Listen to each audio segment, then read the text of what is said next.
It's now been 28 days on my indefinite fast.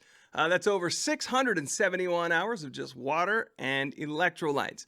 My starting weight was 347 pounds. My current weight is 301 pounds. I'm getting so close to breaking that 299 mark. So that's a total loss of 46 pounds. You will note I have mentioned I'm going to break my fast here in a few days. So I will get a little bit of water weight coming back on that. So don't think when you see the scale jump up on me a little bit that I've downed a pizza and a box of donuts. No, that's just the water that everybody carries around. Again, for the data nerds out there, I haven't visited you in a few days. I had a spectacular reading of blood glucose of 59 today. I don't think I've ever seen it that low. And I just think that's amazing. My blood ketones were 5.9. That is really, really good. Now, a lot of people want to know, how do I get into this? How do I get into fasting? How would you suggest? So there's the easy way, and then there's the hard way.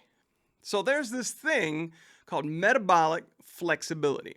Metabolic flexibility is this, okay? Your body generally, most people, is a sugar burner. You use sugar, carbohydrates for energy. What I have on my body is about 500,000 calories in stored fat. So the metabolic flexibility is your body's ability to go from using sugar to using that stored fat. Your body is flexible. It can go either way depending on what your life looks like, right?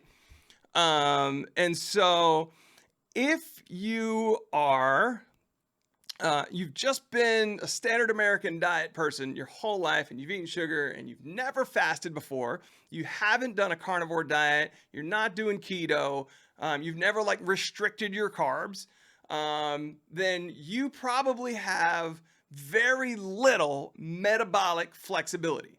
Your body is not flexible at all. It only wants sugar for fuel, and it will fight you to go to that other side.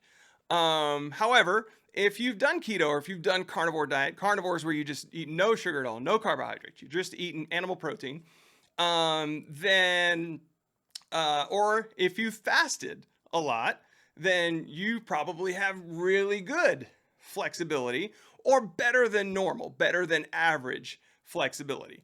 And this is the goal. Metabolic flexibility, having great metabolic flexibility is the goal. So that whatever life is throwing at you, whatever situation is thrown at you, your body will adapt. Your body can just switch back and forth, no problem. So the hard way to fast would be somebody who's never fasted before, never eaten carnivore, you've just eaten the standard American diet, and you just decide, man, that's inspiring. I want to do that. He's fasted for 28 days. I want to do that. I can do that. And you just go cold turkey and you just jump right into it. That's the hard way.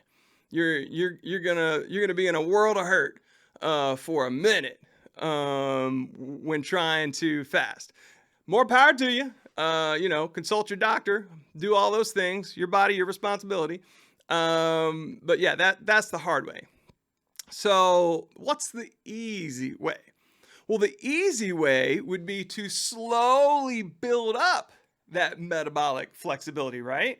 Before you jump into kind of what's considered kind of the hardcore diet here of just removing food altogether, right? You're going to do it a little bit at a time.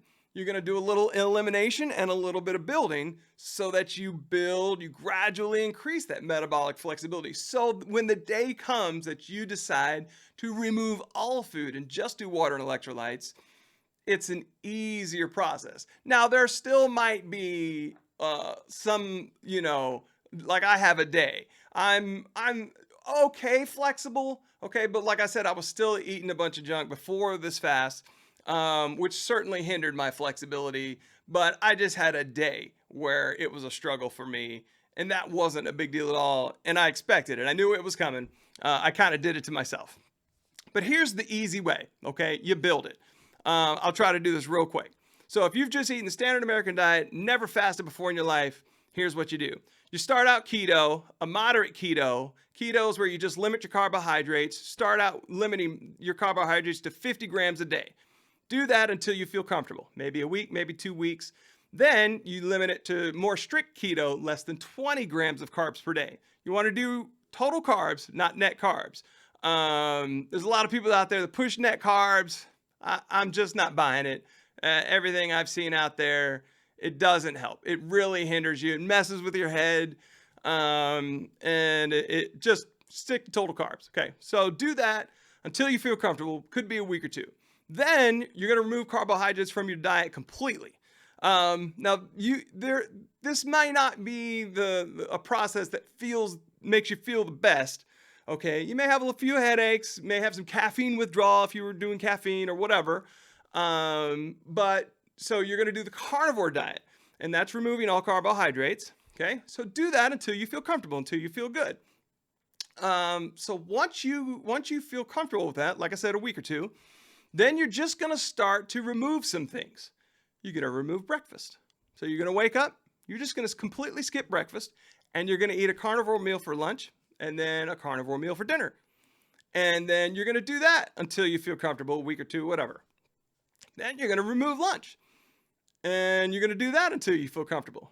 And finally, you're just going to remove dinner, and you're fasting. You're really fasting. So when you just remove lunch, breakfast or lunch, that's really what we consider intermittent fasting. You're just kind of, you're doing it here, you're doing it there, a little bit.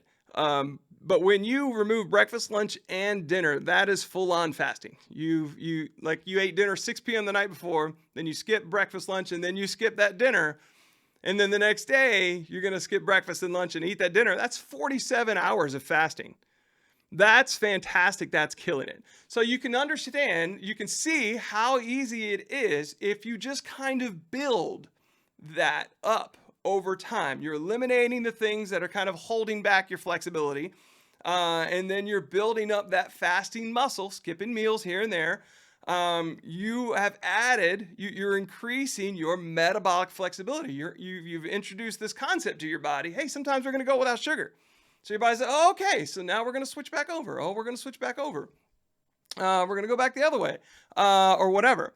That's the easy way to get into fasting versus the hard way, just flat out cold turkey.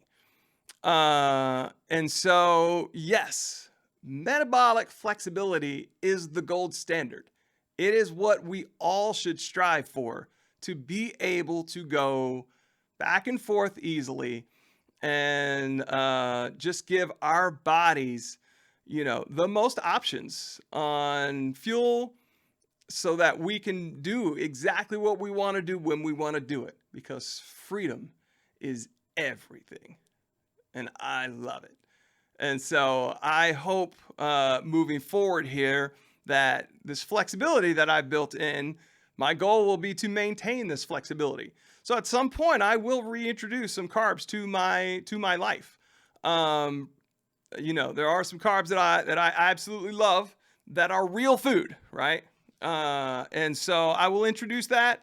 So now there are some people that just eat meat, and they've eaten meat for decades, and they just stick with that, and that's their thing.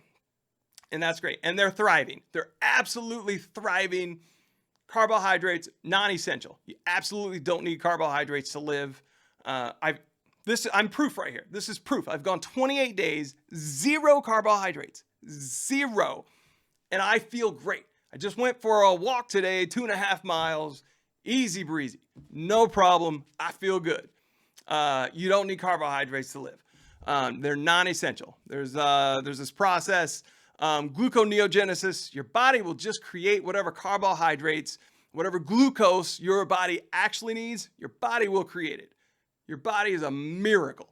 So yeah, you don't need it. So there are people that can do that. There are people that just do that just eat the carnivore diet. They don't eat carbs. More power to you. I don't see myself doing that. I think, I just love the social aspect of food and the funness of food. And man, honestly, I just love onions. I really, really love onions on a burger and all kinds of things. Um, so eventually I'm gonna reincorporate some of these things back into my diet, real food. But yeah. So, but to each his own. I look forward to those days. I look forward to being able to be in control during those days. That's the key. That's what I didn't have before that got me in this position. And that's what I feel like I've gained through this fast. I've gained control. And it feels good. See you tomorrow.